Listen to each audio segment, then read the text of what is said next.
Sir नमस्कार। नमस्कार जी। Sir क्या नाम है आपका? जी, दास का नाम बजरंग दास है। हम जोधपुर राजस्थान से आए हैं जी। सर संत रामपाल जी महाराज की शरण में आने से पहले क्या भक्ति साधना करते थे? जी, भक्ति साधना तो हम बचपन से ही करते थे और वैसे हम काल के जाल के हिसाब से देखें तो हमारा कुल भी भक्ति मार्ग का ही था। वैष्णव जाति के थे तो शुरू से ही ठाकुर जी की मंदिरों की पूजा करते थे और पुजारी भी थे, गुरुपद पे थे। हमारे पिताजी भी गुरुपद पे थे, हमारे दादाजी भी थे। हम भी गांव में जो साधना बताते हमें लोग भी गुरु भी कहते थे और गुरु के नाम से पुकारते थे और वही साधना करते थे। देवी देवताओं की, हनुमान जी की साधना करते थे जी। ये साधना हमने 18 वर्ष तक की, हनुमान जी की, सालासर हनुमान जी की साधना की थी हमने। और वो साधना करते करते हमें एक मानव उतान सेवा समिति के कोई भगत जी थे, वो मिल गए। उन्होंने कहा भाई आप सतपाल जी महाराज को गुरु बना लो, गुरु बिना बनाए बिगड़ तो आप नुगरे रहोगे, कल्याण नहीं होगा। तो हमने कहा हम तो खुद ही गुरु ही हैं, गुरु बनाने की हमें ज़रूरत ही नहीं है। तो नहीं कि एक बार आप मिलो तो सही, बात करो। फिर हम गए, उनके जो चेले थे, चेले के पास सतपाल जी महाराज नहीं मिले थे। फिर उनसे हमने नाम दीक्षा ले ली थी और नाम दीक्षा जब ली तो उन्होंने ये भी बताया था जो ये मंत्र देते हैं हम 3 लोक और 14 भुवन में किसी को ये मंत्र किसी को पता नहीं है और ये गूढ़ रहस्य आपको दिया जाएगा, आप किसी को बताना मत और ये साधना करते रहना। फिर हमने वो साधना 2.5-3 वर्ष तक वो साधना की और उनको हमें कोई प्रकाश हुआ नहीं, कोई फ़ायदा हुआ और तो भी हम साधना में लगे हुए थे और ये साधना करते करते करते काफ़ी 2.5-3 वर्ष हो गए। सर संत रामपाल जी महाराज की शरण में कैसे आए? सर जिस टाइम हम भक्ति करते थे सतपाल जी महाराज के, हर संडे को हम उनके आश्रम में जाते थे, सेवा कराते थे। तो वहाँ उनके अनुयायियों ने एक पुस्तक ला के दी थी, परमेश्वर का सार संदेश। वो सार संदेश पुस्तक के अंदर हंस जी महाराज, बाल योगेश्वर जी, सतपाल जी महाराज, उनका सारा कच्चा चिट्ठा और उनके जो नाम मंत्र थे वो नाम दे रखे थे। जो वो पुस्तक थी परमेश्वर का सार संदेश, उनके अंदर जो लेख आया हुआ था वो लेख हंस जी महाराज का और सतपाल जी महाराज का था और उन्हीं का द्वारा अनुवादित किया हुआ था और जो मंत्र दे रखे थे वो हंस जी महाराज का ही था और अनुवाद सदगुरु रामपाल जी महाराज ने उसमें किया हुआ था। वो जो मंत्र दे रखे थे वो मंत्र तो जो हमें सौगंध दिलाई गई थी और हाथ के अंदर पानी सौगंध दिला के भाई ये किसी को मंत्र डिक्लेयर नहीं करना।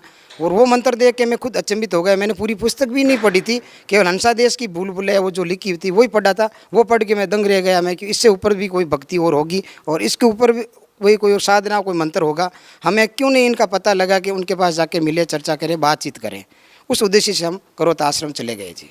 पुस्तक के पीछे जो नक्शा दे रखा था करोता आश्रम का, तो उस हिसाब से हम नक्शे से चले गए थे। ट्रेन में बैठ के गए रेवाड़ी, रेवाड़ी से फिर जज्जर गए थे। जज्जर भी हमने वहाँ बस पकड़ी थी तो वहाँ के लोग साकट लोग थे, गाली गलौज भी खूब निकाल रहे थे। संत जी के बारे में हमने किसी को बताया तो हमने सुनी अनसुनी कर दी थी। फिर हम आश्रम के अंदर पहुँचे तो आश्रम के अंदर बाहर सख्त पेरा लगा हुआ था। ये मार्च 2006 की बात थी। तो उस टाइम पेरा लगा हुआ था, हम खुद दंग रह गए। हम तो गुरुजी के लिए पुष्प वगैरह लेके गए, गुरु बनाना था, माला लेके गए थे, फल फ्रूट लेके गए थे। तो उन भक्तों ने हमें कहा ये क्या लेके आए हो भगत जी? तो हमने कहा जी गुरुजी हमें गुरुजी बनाना है इसलिए पुष्प वगैरह माला ये लेके आए हैं जी हम, कि ये वहाँ जोड़ा घर था, जोड़ा घर में ये चीज़ें रख दो जी। तो हम जूता घर था उसमें रखवा दिया। तो हमने सोचा ये तो बात बहुत गलत हो रहा है, इतने हम भाव से लेके आए हैं, ये यहाँ रखवा रहे हैं, तो कोई बात नहीं हम रख देते हैं जी। फिर कहा कि आप संत रामपाल जी महाराज को गुरु बनाना चाहते हैं? मैंने कहा जी जी। तो गुरु बनाने से पहले कुछ हमारी नियम मर्यादा है, वो नियम मर्यादा का फार्म है, वो फार्म पढ़ो और फिर आपको ये फार्म भरा जाएगा, फिर आपको गुरु बनाना है उनको, संत रामपाल जी महाराज को। तो हमने नियम पढ़े थे जी भगत जी। वो सारे नियम है ना हमें अच्छे नहीं लगे क्योंकि हम शुरू से ही उस जाति से बिलोंग करते थे। पितर श्राद्ध व्रत ये नहीं करना है, देवी देवता की पूजा नहीं करनी है और बीड़ी सिगरेट ये तम्बाकू ये भी नहीं पीना है। हालांकि ये चीज़ें मैं नहीं करता था, परंतु ये ताश जुआ वगैरह ये भी नहीं खेलना है। और 21 नियम थे, वो नियम सारे मैंने पढ़ लिए थे। नियम पढ़ के फिर भी हमने सोचा भाई ये हमें तो गुरुजी से के दर्शन तो करने, इतनी दूर से आ गए, ये नियम तो हम नहीं निभा पाएंगे, परंतु एक बार फार्म भर लेते हैं और गुरुजी के दर्शन कर लेते हैं, उसके बाद में बाहर आएंगे देखी जाएगी, जो होगा मालिक करेंगे। फिर हमने वो फार्म भरवा दिया जी नियम के पढ़ के और हम अंदर चले गए जी गुरुजी से नाम दीक्षा लेने के लिए। जो हम अंदर गए थे तो वहाँ भीड़ कम ही थी, ज़्यादा संगत नहीं थी। बीच के दिनों में गए हुए थे तो लाइन में लगे हुए थे, हम 10-12 भगत लाइन में थे। तो हम ज्यों अंदर गए थे मेरा नंबर आया था। उस टाइम गुरुजी सदगुरु रामपाल जी महाराज थे ना, वो सामने बैठे थे टीवी के सामने और टीवी से ही नाम उपदेश दिलाते थे। सामने वो कैमरा लगा हुआ था। तो मैं ज्यों गुरुजी को प्रणाम किया हमें सत्साहिब करना आता था, नहीं प्रणाम करना आता था, तो हमने यूँ झुक के प्रणाम किया। गुरुजी ने कहा बेटा आ गया? जी गुरुजी। नाम लेना है? जी गुरुजी। फिर गुरुजी ने वो मेरे को नाम दे दिया। नाम दे कर गुरुजी ने कहा जाओ बाहर भंडारा कर लो, स्नान कर लो, दूर से आए हो। तो भगत जी जो ही मेरे को नाम दीक्षा दी गई, जो ही सर मेरे को नाम दीक्षा दी गई, तो मैं खुद अचंभित हो गया। मैं यहाँ कुछ शक्ति तो है, एकदम शरीर बिल्कुल हल्का फुल्का हो गया। और इतनी दूर से मैं 600 किलोमीटर के रूट से गया था, थका हुआ था, वो थकान भी सारी दूर हो गई। स्नान वगैरह कुछ नहीं किया, नाम लेते ही मैं एकदम हल्का महसूस करने लग गया। सर, संत रामपाल जी महाराज से नाम दीक्षा लेने के बाद क्या अनुभव है आपको? सर जी अनुभव की तो मैं क्या बताऊँ, सुबह से लेके शाम, शाम को लेके सुबह हो जावे, इतने मेरे साथ अनुभव हुए, इतने सारे चमत्कार हुआ, इतना आत्म शांति हुई है मेरे परिवार में, मुझ में, जिसकी कोई सीमा नहीं है जी। वैसे तो हमने नाम दीक्षा 2006 में ली, उसके बाद में हमारे साथ में चमत्कार होने लग गए जी। हम एकदम इतने निर्धन थे जी। और हमने जो भक्ति की थी वो भक्ति निर्धनता के हिसाब से नहीं की थी। हमने तो ये सोचा जी भक्ति करना है, गुरु बनाना है और मोक्ष पाना है, इस हिसाब से भक्ति की। वैसे कोई चीज़ की कमी नहीं रहती, दाल रोटी आराम से परमात्मा के दया से मिल रही थी। कोई पिछले संस्कार होंगे परमात्मा से जुड़ने के लिए, तो हमारे रोज़ चमत्कार होते थे। प्लॉट भी ले लिया, मकान भी बना लिया, अच्छा धंधा बिजनेस भी दिनों दिन बढ़ने लग गया। और अचानक घर में विरोध भी होने लगा है। हमारे पिताजी थे वो एक पुजारी थे और घर में साधना नहीं करने दे रहे थे वो, तो भी हम संघर्ष करके साधना कर रहे थे। और 2006 में इन आर्य समाजियों ने और झगड़ा करवा के परमात्मा के ऊपर ब्लेम लगा दिया था, केस करवा दिया था। तो परमात्मा 21 महीने बाहर रह गए थे जेल के अंदर, और हम बाहर रह गए थे।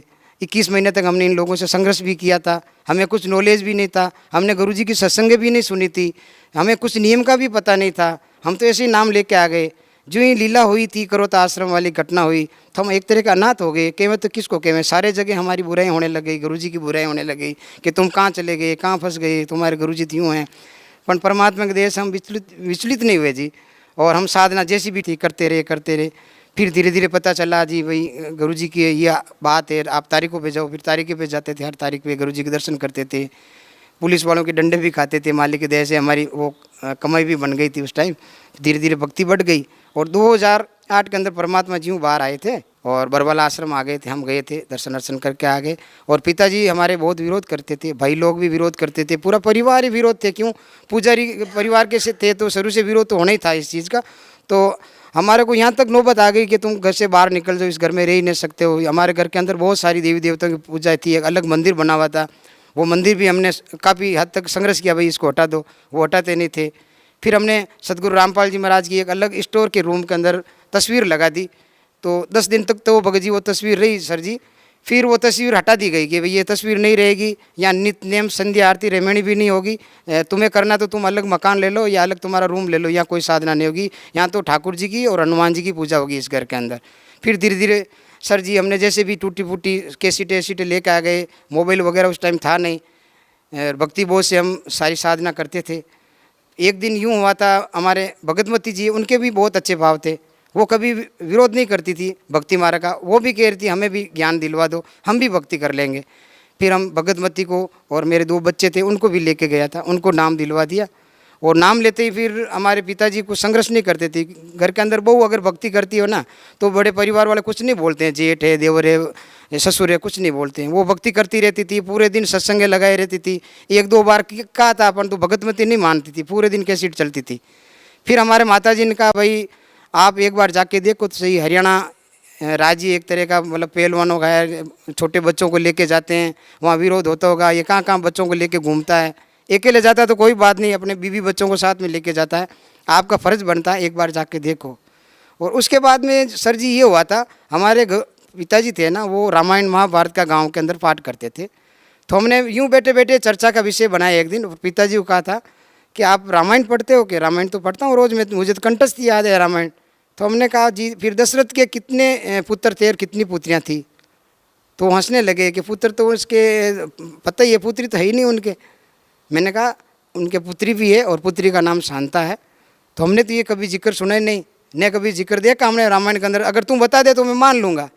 फिर हमारे घर पे रामायण थी, किसी भगत जी को पूछा, प्रश्न किया कितने अध्याय पे है भाई, वो शांता नाम लिखा हुआ, सत्संग में सुना था परंतु अध्याय नंबर मुझे याद नहीं था। फिर अध्याय पूछ के उनमें जिक्र आया था श्रृंग ऋषि का, शांता का सारा। तो पिताजी हतप्रत रह गए। मैंने कहा अब तो आपको नाम लेना पड़ेगा। फिर बोले नहीं, कुछ नहीं बोले। फिर महीने 2 महीने में मालिक की ऐसी रजा हुई और वो हमारे साथ में चल पड़े। वो इसीलिए चल पड़े कि एक बार देख कर जाता हूँ कौन सी जगह पे जाता है, कैसे गुरुजी इनके बच्चे सेफ्टी से रहते हैं या नहीं रहते। वहाँ 3-3 दिन से ये आता है। और मैंने भी नहीं कहा भाई आप नाम लो नहीं लो, क्योंकि विरोधी थे, एकदम हांडी पाके हुए थे, वो नाम नहीं लेते थे। मुझे भी पता था वो परमात्मा की कोई रजा हो तो हो जाए। फिर दोपहर का टाइम थे, बरवाला आश्रम, दौलतपुर आश्रम हम गए थे और जाके बैठ गए हम। तो हमारी सेवा करने लगे। पिताजी लौट गए थे सत्संग होने से पहले। पिताजी ने सत्संग सुन के, और परमात्मा ने सत्संग भी पिताजी के ऊपर दे रखी थी, क्या पता मालिक की कोई रेंज, विशेष रेंज थी पिताजी के ऊपर। जो सत्संग पूरा हुआ, पिताजी गए थे नामदान लेने के, अकेले चले गए थे। नामदान लेके वापस आके बिस्तर पे लेट गए। तो मैंने कहा पिताजी आपके सर पे चोटी थी, वो चोटी कहाँ गई? पिताजी हंसने लग गए कि मैंने भी नाम ले लिया है। किसने कहा आपको नाम लेने के लिए? कि नहीं, वो सत्संग थी ना, सत्संग के अंदर जो गुरुजी सदगुरु रामपाल जी महाराज है ना, पूरे के पूरे प्रमाण दे रखे थे। और मैंने सोचा ये मौका हाथ से नहीं छूट जाए, और मैंने नाम ले लिया जी। पिताजी नाम ले लिया। उसके बाद हम घर आ गए, और घर आते ही जो पूजा घर बना हुआ था, हमारे 33 करोड़ देव देवता का पूजा घर था, घर के अंदर पूरा रूम बना हुआ था। वो पूरा रूम हमने पिताजी को कह दिया, पिताजी अब क्या बाकी रह गया है? सदगुरु मिल गए, भगवान मिल गए, अब तो ये साधना छोड़नी पड़ेगी अपने को। दोनों तरफ के न रहेंगे हम, एक ही साधना करनी है अपने को। तो पिताजी ने कहा तो ठीक है। माताजी ने विरोध किया बहुत ज़्यादा कि आप दोनों, पिताजी को क्या खिला पिला दिया, पिताजी का भी दिमाग ख़राब कर दिया, तुम्हारा तो हुआ। और हमारे घर के अंदर इतने वर्षों से पूजा करते हैं अपन, ये तस्वीरें बाहर नहीं गिरा सकते हैं। तो मैंने पिताजी को, देख लो पिताजी, साधना तो एक तरफ की करनी पड़ेगी यार, आप तो खुद ज्ञानी हो, पता है आपको। तो पिताजी ने कहा ठीक है कर दे फिर, तू तेरे जैसे आवे समझ में। तो सर जी हमने कम से कम एक लोडिंग टैक्सी होती है वो भर के, पूरा हमारे एक नदी है कायलाना झील, वहाँ जाके हमने उसको विसर्जन कर दिया देवी देवताओं सारों को, और करके साधना करने लगे। माताजी विरोध करने लगे कि भाई तुम तो एक हो गई, अब मैं किसकी भक्ति करूँगी? मेरे तो 4 भुजा नाथ थे, हनुमान जी थे, इनकी साधना करती हूँ मैं तो। मैंने कहा आप भी देखो, चलो एक बार देख के तो, आप वहाँ खाना पीना कुछ मत करना, आप देख लो एक बार। तो माताजी भी चल पड़े, परमात्मा को विशेष रजा हो गई। और दौलतपुर रोड आश्रम के अंदर जी हम पहुँचे थे, गुरुजी मिले ही चल रही थी, गुरुजी दर्शन दे रहे थे।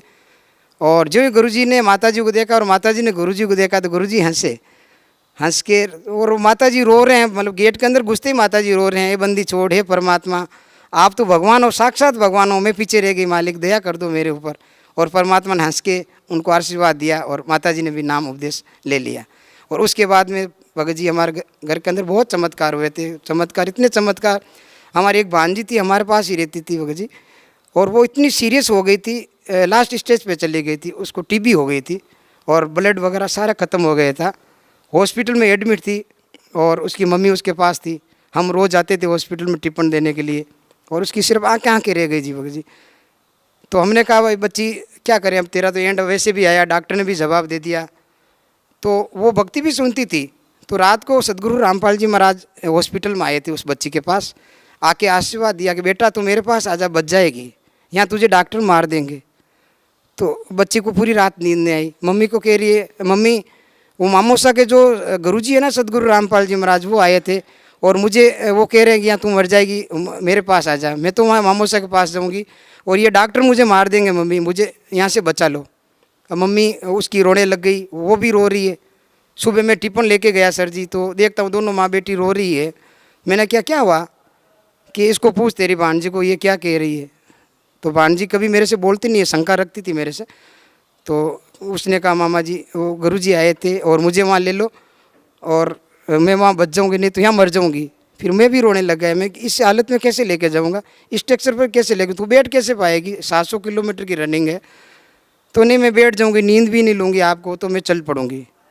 फिर मालिक की दया से गाड़ी किराए की, और गाड़ी में बिठा के उसको लेके गए थे हम। वो सर जी वो पूरी रात बेटी बेटी, हम सारे सो रहे थे, परंतु उसकी आंख में नींद नहीं आ रही थी, सत्संग सुन रही थी, बेटी बेटी 12 घंटे निकाल लिए उसने। और सुबह जाते ही उसने नाम उपदेश ले लिया, बैठ के नाम उपदेश लिया। और 3 दिन वहाँ रुके थे, 3 दिन में वो खाना पीना भी करने लग गई, स्नान भी उसने वहाँ कर लिया, और एकदम पैदल चल के आई थी। इससे बड़ा चमत्कार तो और हो ही नहीं सकता है। इससे भी और बड़ा चमत्कार मालिक ने और किया था मेरी भगतमती के साथ में। तो मालिक की दया से हम कहीं जा रहे थे बाहर, तो रात को कोई घाट आ रहा था, गाड़ी के अंदर बैठे हुए थे हम, गाड़ी एक्सीडेंट हो गई और गाड़ी पलट गई थी। सर जी। और उस एक्सीडेंट के अंदर हम करीब 3-4 फैमिली थी। हमारी भगतमती की सबसे ज़्यादा लगी थी और 17-18 टैंक आए थे। सर पूरा फट गया था और रात का 2:30-3 बजे का टाइम। फिर हॉस्पिटल लेके गए थे हम, तो डॉक्टर ने भी रेफ़र कर दिया। जालोर गए थे हम, जालोर में, जोधपुर से 300 किलोमीटर दूर है वो। तो डॉक्टर ने कहा भाई इसको जल्दी से जल्दी पालनपुर ले जाओ या जोधपुर ले जाओ, और सीरियस केस है, आप बचा सको तो बचा लो। फिर सर जी हमने वहाँ से वेन की और परमात्मा को विनती करते रहे, ये बंदी छोड़ परमात्मा, आप दया करते रहो। वहाँ टांके लगाए, टांके से ब्लड रुका नहीं, ब्लड आता रहा और हम 3-4 घंटे लगे, जोधपुर आए, तब तक उसको होश में था। डॉक्टरों के पास लाए इमरजेंसी वार्ड में, तो डॉक्टरों ने कहा ये बच कैसी रही है, इसके तो ब्लड है ही नहीं बिल्कुल। और जो स्ट्रक्चर था पूरा भर गया था, उनके कपड़े पूरे खून से लथपथ हो गए थे। और उन्होंने वापस कहा कि भाई इनकी एक तो वो CT स्कैन करवानी पड़ेगी, CT स्कैन, चोट बहुत गहरी है इसके, और इनके टांके वापस खोलने पड़ेंगे। तो भगतमती कह रही है मुझसे सहन नहीं होगा, ये बहुत ज़्यादा दर्द हो रहा है। और डॉक्टर ने कहा इनको बेहोश भी नहीं करेंगे, अगर बेहोश में कर देंगे तो कोमा में चली जाएगी ये। तो उनको बेहोश भी नहीं किया गया और टैंके खोले, वो चिल्ला रही थी, ज़बरदस्त चिल्ला रही थी, इतना दर्द हुआ, अंदर खून के धब्बे निकल रहे थे, पूरे गहरा घाव था। 18-19 टैंके वापस आए थे भगत जी। और उसके बाद में CT स्कैन भी करवाई थी, CT स्कैन में कुछ नहीं आया था। फिर मालिक की ऐसी दया हुई, गुरुजी से बात करी थी, ऐसी ऐसी हालत है भगतमती जी की। तो सदगुरु रामपाल जी महाराज ने कहा मेरी बेटी से मेरी बात करो। फ़ोन से गुरुजी ने सदगुरु रामपाल जी महाराज ने बात की कि बेटी आज के दिन तेरा समय ख़त्म होने वाला था, परमात्मा ने विशेष दया रखी, अपने कोटे से श्वास दिए बेटी को, तेरा कुछ बाल भी बांका नहीं होगा, तू जल्दी स्वस्थ हो जाएगी। तो बंदी छोड़ की दया से सर जी 7 दिन के अंदर वो भगतमती जी तैयार हो गई और 7वें दिन हम आश्रम में पहुंच गए थे। इससे बड़ा कोई चमत्कार हमारे लिए तो कोई हो ही नहीं सकता है। और भी कई चमत्कार है भगत जी जिसकी कोई गिना भी नहीं सकता मुझे। जो भक्ति साधना अन्य महापुरुषों ने की, क्या संत रामपाल जी महाराज वही भक्ति साधना बता रहे हैं आपको? सदगुरु रामपाल जी महाराज जो साधना बताते हैं उनका प्रमाण आधे दर्जन संत महात्मा ने दिया है। कबीर साहब जी है, नानक साहिब जी है, दादू जी है, पिंपा जी है, धर्मदास जी है, इन्होंने प्रमाण दे दिया। गरीबदास जी महाराज ने अपने शास्त्रों में लिख दिया है, वो प्रमाण भी शास्त्रों में मिलता है। तो इसलिए सदगुरु रामपाल जी महाराज जी इस समय के पूर्ण सदगुरु रामपाल जी महाराज जी, उनके अलावा दूसरे कोई संत है वो ज्ञान दे ही नहीं सकते और न कोई अधिकारी इस समय के लिए। जगत गुरु समय का एक ही आता है और वो जगत गुरु संत रामपाल जी महाराज इस समय के लिए अभी नियुक्त किए गए हैं। सर भगत समाज को क्या संदेश देना चाहते हैं?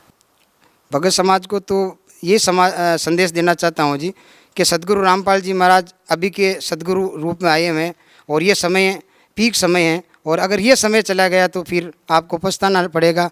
मैं ये कहना चाहता हूँ कि आप जितने भी धर्मपंथ है, आप एक बार वापस गर्म हो, एक बार शास्त्र पढ़ो और सदगुरु रामपाल जी महाराज ने जो ज्ञान गंगा पुस्तक लिखी है उनका एक बार निष्पक्ष भाव से अध्ययन करो और अध्ययन करके साधना चैनल देखो और एक बार वापस विचार करो। ये समय वापस नहीं आएगा, ना जाने काल क्या कर डालता है पता नहीं चले, वापस मनुष्य जन्म आए या नहीं आए। कहीं लग 84 में पटक दिया तो अपना वापस मनुष्य जन्म आना बड़ा मुश्किल हो जाएगा। अपना विचार करो और एक बार आप अवश्य साधना चैनल देखो, ज्ञान गंगा पुस्तक पढ़ो और कल्याण करवा लो अपना। सर आप राजस्थान के मारवाड़ी क्षेत्र से संबंध रखते हैं, आप अपनी स्थानीय भाषा में समाज को क्या संदेश देना चाहते हैं?